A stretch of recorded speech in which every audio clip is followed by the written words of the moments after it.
जिस तरह से अचानक अवनी मानव के ऊपर कूद जाती है, ऐसा लग रहा था जैसे बंदर के बच्चे को उसकी सबसे प्यारी और कीमती चीज मिल गई हो, जिसे वो छोड़ना ना चाहता हो।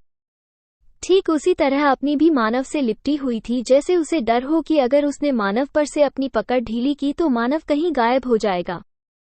घर के सभी लोग अवनी की इस हरकत से हैरान रह गए थे। सबसे ज्यादा हैरान अगर कोई था तो वो मानव था। उसे तो यकीन ही नहीं हो रहा था कि अभी अभी उसकी प्यारी लिटिल वाइफ ने उसे गले लगाया है और उसे एक बंदर के बच्चे की तरह चिपकी हुई है। अवनी, तुम ये क्या कर रही हो? नैना के अचानक बोलने से सभी लोग होश में आ गए। अवनी को तो जैसे कोई फर्क ही नहीं पड़ा, वो अभी भी मानव के ऊपर चढ़ी हुई थी। अवनी के हाथ मानव के गले में थे और दोनों पैर मानव के कमर पर लिपटे हुए थे। अवनी कहीं गिर ना जाए, इस डर से मानव ने अवनी को अच्छे से होल्ड कर लिया था। लिटिल अवनी, क्या हुआ तुम्हें? तुम ऐसे जीजू के ऊपर क्यों चढ़ गई? लेकिन जो भी हो, तुम्हारे इस शॉट से तो जीजू पूरी तरह से क्लीन बोल्ड हो गए। इतना कहते ही अभी जोर जोर से हंसने लगा।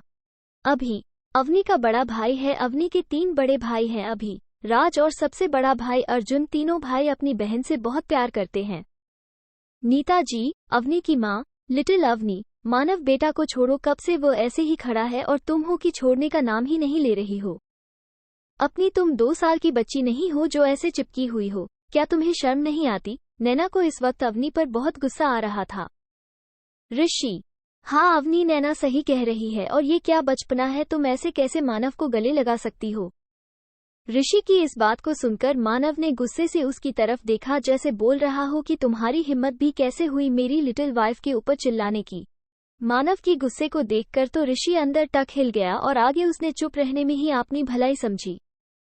बारी बारी से सबने अवनी को मानव की गोद से उतरने को कहा, लेकिन मजाल है किसी की जो उसे नीचे उतरने के लिए मजबूर कर सके। अवनी के कानों में तो जैसे जू तक नहीं पहुंच रही थी।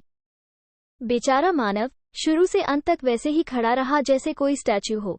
भले ही उसके चेहरे पर इस वक्त कोई भी एक्सप्रेशन ना हो, लेकिन वो अंदर ही अंदर बहुत खुश था कि उसकी प्यारी लिटिल वाइफ ने उसे गले लगाया था, क्योंकि इन 1 महीने में अवनी ने मानव को कभी भी खुद को छूने नहीं दिया था और ना ही कभी उससे सीधे मुंह बात करती थी। अवनी जो कब से अपना सर मानव के कंधे पर रखी हुई थी, अचानक से अपना सर ऊपर करती है और मानव को किस करने लगती है। अवनी की इस हरकत से तो मानव अंदर तक हिल गया।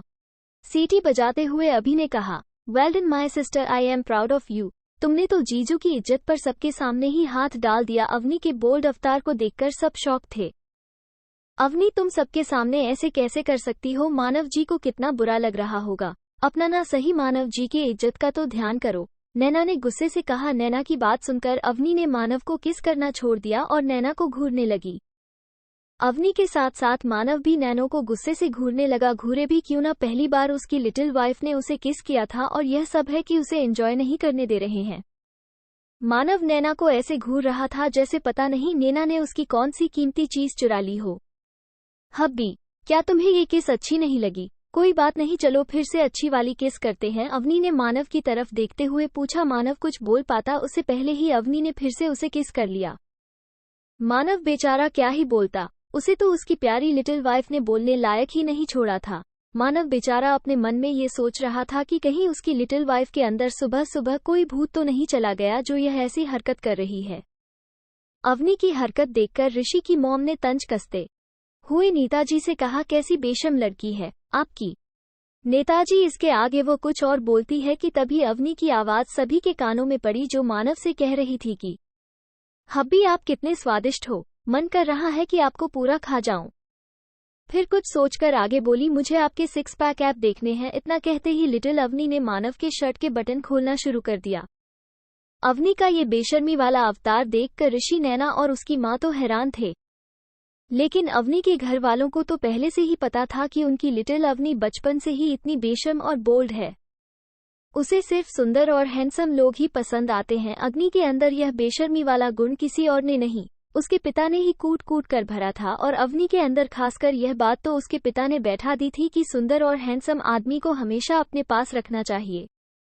पिछले जन्म में ऋषि, नैना और उसकी मॉम ने मिलकर उसे ड्रग्स दिया था, और पता नहीं कौन कौन सी वह उसे देते थे ताकि वह चिड़चिड़ी हो जाए और उनके कंट्रोल में आ जाए और वह लोग उसे मानव के खिलाफ भड़का सके। वह सब अपने मकसद में पूरी तरह से कामयाब भी हो गए थे, नहीं तो वह पहले ही मानव का खूब फायदा उठाती।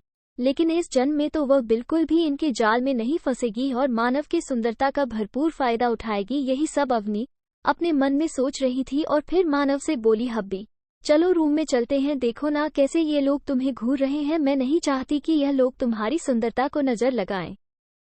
मानव बेचारा अंदर ही अंदर घबरा रहा था कि कहीं वो सपना तो नहीं देख रहा है, क्योंकि इन 1 महीने में अवनी ने कभी भी उसे खुद को छूने नहीं दिया था और ना ही वो कभी भी मानव की शक्ल देखना पसंद करती थी। अगर गलती से भी मानव उसे टच कर लेता था तो वो पूरे 1 घंटे तक नहाती थी जैसे किसी गंदी चीज को छू लिया हो।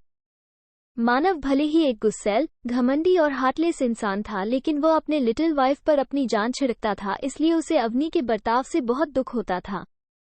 मानव भले ही एक गुस्सैल, घमंडी और हार्टलेस इंसान था, लेकिन वह अपने लिटिल वाइफ पर अपनी जान छिड़कता था, इसलिए उसे अवनी के बर्ताव से बहुत दुख होता था। मानव बहुत ही कम बोलता था और उसके चेहरे पर हमेशा कठोर भाव ही रहता था, इसलिए सबको यही लगता था कि मानव को अवनी के इस बर्ताव से शायद ज्यादा फर्क नहीं पड़ता। लेकिन मानव को ही पता था कि वह अंदर से कितना दुखी होता था। उसे तो डर लगने लगा था कि कहीं वह गलती से भी अवनी के सामने ना आ जाए और अवनी उसे छोड़कर ना चली जाए, क्योंकि अवनी को पहले मानव की शक्ल देखना भी पसंद नहीं था, इसलिए मानव हमेशा ऑफिस से घर लेट ही आता। हाँ, सुबह अवनी के उठे आ जाता था।